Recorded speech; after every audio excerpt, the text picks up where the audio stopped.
जी की तो भाषा स्पष्ट तौर पे दिखती है। मुजरा करते करते खुद मुजरा करने चले गए थे। देश का उस समय तो नंगापन नहीं दिखा। कि क्या हुआ है ना सर, मैं बताती हूँ। क्योंकि सर क्या हुआ है कि ये जो राजनीति का स्तर आप लोगों ने गिरा दिया, सुनिए सर, सुन लीजिए एक बार, ये जो राजनीति का स्तर आपने गिरा दिया है सर, उससे आपत्ति भी ऐसा नहीं हुआ कोई अंतर्राष्ट्रीय मंच सजा हो जो वहां पर विपक्ष जाकर ऐसे प्रदर्शन करे। इतिहास में भाजपा की प्रवक्ता है क्या सर? मैं देश के लिए बोल रही हूँ, आपको लग सकता है कि कर रहे हैं। भाजपा का एजेंडा चलाना है आपको आ गया है क्या? ठीक है सर, अब ये आप डिबेट को वापस घुमा दीजिए। जैसे ही आज तक पर उछला एप्स्टीन फाइल का मुद्दा तो बीजेपी को बचाने लगी अंजना की साथी एंकर। इससे पहले हमने आपको दिखाया था कि कैसे अंजना के शो में पीएम मोदी के नाचने और गाने का मुद्दा उठा तो अंजना असहज हो गई थी।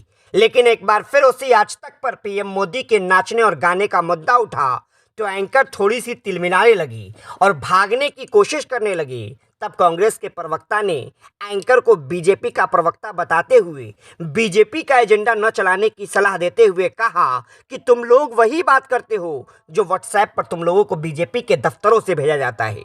कांग्रेस प्रवक्ता ने सीधे और साफ शब्दों में पूछ लिया कि एआई समिट पर कांग्रेस का नंगापन के नाम पर जो तुम लोग डिबेट चला रहे हो, क्या तुम लोगों के अंदर कभी इतनी हिम्मत आएगी कि मोदी के नंगेपन और नाचने गाने पर भी एक डिबेट करके दिखाओ? कांग्रेस के प्रवक्ता ने चुनौती देते हुए पूछ लिया कि अब तक तुम लोगों ने एप्स्टीन फाइल पर एक भी डिबेट क्यों नहीं किया।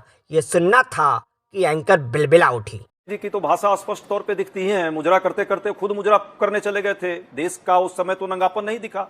क्योंकि क्या हुआ है ना सर, मैं बताती हूँ। क्योंकि सर क्या हुआ है कि ये जो राजनीति का स्तर आप लोगों ने गिरा दिया, सुनिए सर, सुन लीजिए एक बार, ये जो राजनीति का स्तर आपने गिरा दिया है सर, उससे आपत्ति भी ऐसा नहीं हुआ कोई अंतर्राष्ट्रीय मंच सजा हो जो वहां पर विपक्ष जाकर ऐसे प्रदर्शन करे। इतिहास में भाजपा की प्रवक्ता है क्या सर? मैं देश के लिए बोल रही हूँ, आपको लग सकता है कि कर रहे हैं। भाजपा का एजेंडा चलाना है आपको आ गया है क्या?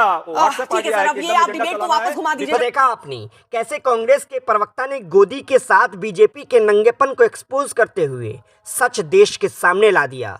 तो पूरी वीडियो पर क्या है आपकी राय, हमें कमेंट कर जरूर बताएं और ऐसे ही अपडेट्स के लिए पब्लिक अड्डा को यूट्यूब पर सब्सक्राइब कर लीजिए।